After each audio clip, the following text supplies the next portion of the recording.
En este video veremos cómo organizar un esquema funcional eléctrico para representar el flujo de señales y separar las funciones en circuitos independientes. Retomemos el ejemplo anterior, en el que ahora se desea aislar eléctricamente el circuito que controla el motor con el que controla el estado de la bobina. Para ello agregaremos un circuito adicional para controlar el motor de manera independiente.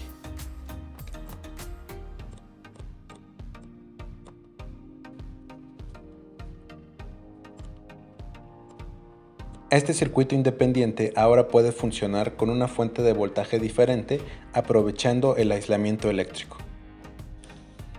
Para este ejemplo energizaremos nuestro motor con 24 volts y agregamos una toma de tierra. Para controlar el motor utilizaremos otro contacto normalmente abierto del mismo relevador O1. De esta forma, el motor seguirá el comportamiento de la bobina, pero esta vez aislados eléctricamente. Verifiquemos el funcionamiento de nuestro circuito. En el circuito de la izquierda, el relevador continúa funcionando como memoria, mientras que en el de la derecha, el relevador se está utilizando como repetidor. Con esta reconfiguración, el motor sigue replicando el comportamiento de la bobina, pero ahora podemos diferenciar claramente del circuito de control o mando del circuito de potencia. Además de que ahora es más sencillo interpretar el funcionamiento de cada uno de estos circuitos. Es fácil identificar que el circuito de mando corresponde a la estructura de set y reset para el control de enclavamiento de un relevador, mientras que en el circuito de potencia, el motor se energizará cuando se cierre el contacto O1. En este diagrama también podemos notar la organización del flujo de señales. En la parte superior tendremos los elementos de entrada y en la parte inferior los elementos de salida. Con esta distinción podemos ver claramente cómo en el circuito de mando la información de la señal de salida se utiliza nuevamente como información de entrada para obtener el funcionamiento de memoria o enclavamiento. También se puede apreciar cómo la salida de este circuito funciona como entrada para el circuito de potencia. Hay que precisar que estos dos contactos asociados al relevador O1 son elementos diferentes que pertenecen al mismo relevador, por lo que las terminales de cada uno tienen identificación diferente. El contacto del circuito de mando tiene terminales 13 y 14. Mientras que el contacto utilizado en el circuito de potencia tiene terminales 23 y 24. Si utilizáramos un tercer contacto del mismo relevador, las terminales pasarían a ser 33 y 34 una vez que asociamos la misma etiqueta. Busquemos algunos relevadores comerciales para explorar esta característica de múltiples contactos. En este catálogo encontramos relevadores con 4 contactos normalmente abiertos, otro con 3 contactos normalmente abiertos y uno normalmente cerrado, y otro con 2 contactos normalmente abiertos y 2 normalmente cerrados. Inspeccionemos la simbología de la configuración de 4 contactos normalmente abiertos. La bobina está identificada con las terminales A1 y A2. Esto corresponde con la norma EN 50005. Por otro lado, el primer contacto está identificado con las terminales 13 y 14, el segundo 23 y 24, el tercero 33 y 34, el cuarto 43 y 44. Esto corresponde con la norma EN 511. Ahora veamos la hoja de datos de un modelo similar. La hoja de datos que veremos a continuación corresponde al modelo Dealer 40G con bobina de 24 volts de DC.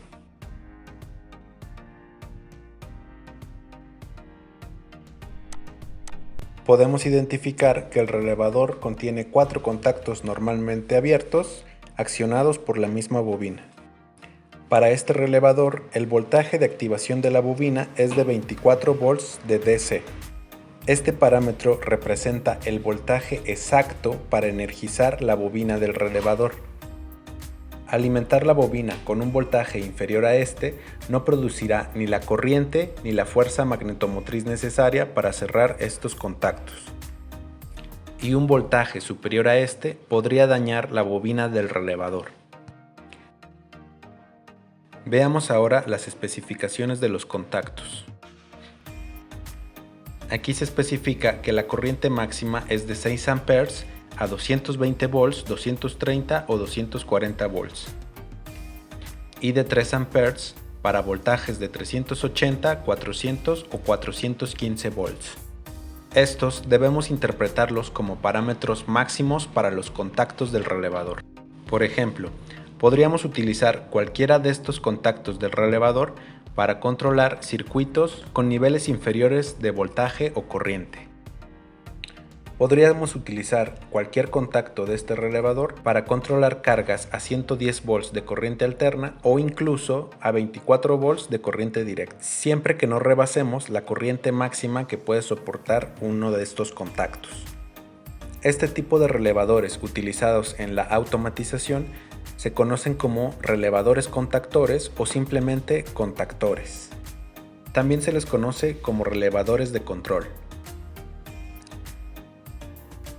Podemos encontrar también contactores relevadores trifásicos o simplemente contactores trifásicos.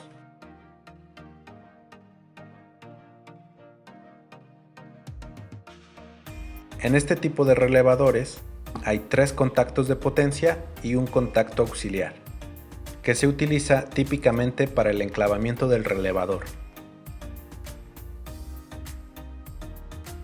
En este modelo, el contacto auxiliar es normalmente abierto con terminales 13 y 14.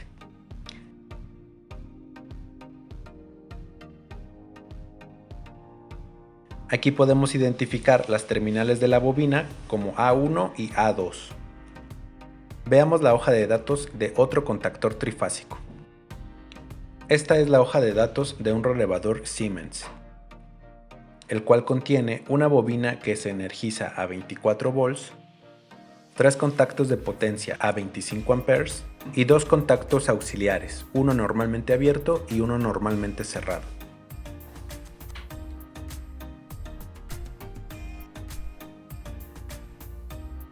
Al fondo de esta hoja de datos podemos identificar la simbología correspondiente.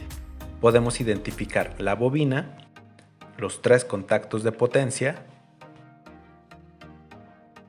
el contacto normalmente abierto con terminales 13 y 14 y el normalmente cerrado con terminales 21 y 22. Estas mismas designaciones deberán estar indicadas en la carcasa del relevador. En este dibujo de la vista superior podemos identificar las terminales con sus respectivas designaciones. Aquí identificamos la bobina, el contacto normalmente abierto y el contacto normalmente cerrado, así como las terminales de los contactos de potencia. Ahora regresemos a nuestra simulación. Aquí podríamos utilizar este tercer contacto para energizar una carga de corriente alterna. Agregaremos un motor universal de alterna.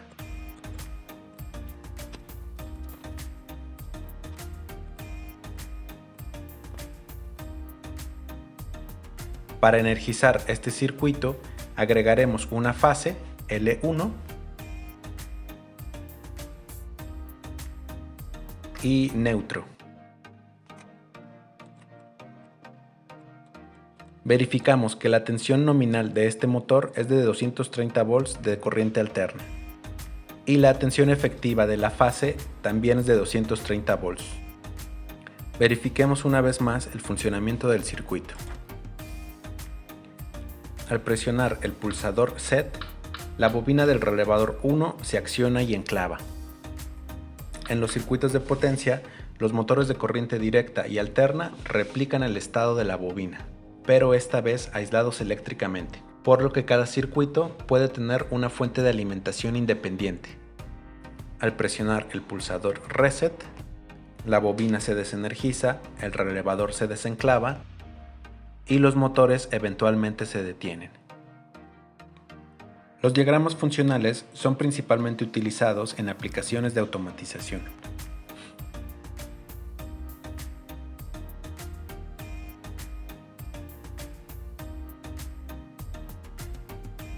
Aquí podemos apreciar el diagrama funcional de un sistema de control eléctrico con relevadores. En cada una de las líneas se puede identificar que los contactos, como señales de entrada, están ubicados en la parte superior, y las bobinas, como señales de salida, están ubicadas en la parte inferior. En esta otra imagen podemos apreciar un rack con un sistema de control eléctrico implementado con relevadores. En el siguiente video veremos la relación directa de los diagramas funcionales con el lenguaje de programación en escalera y el surgimiento de los PLCs para sustituir los sistemas de control eléctrico complejos.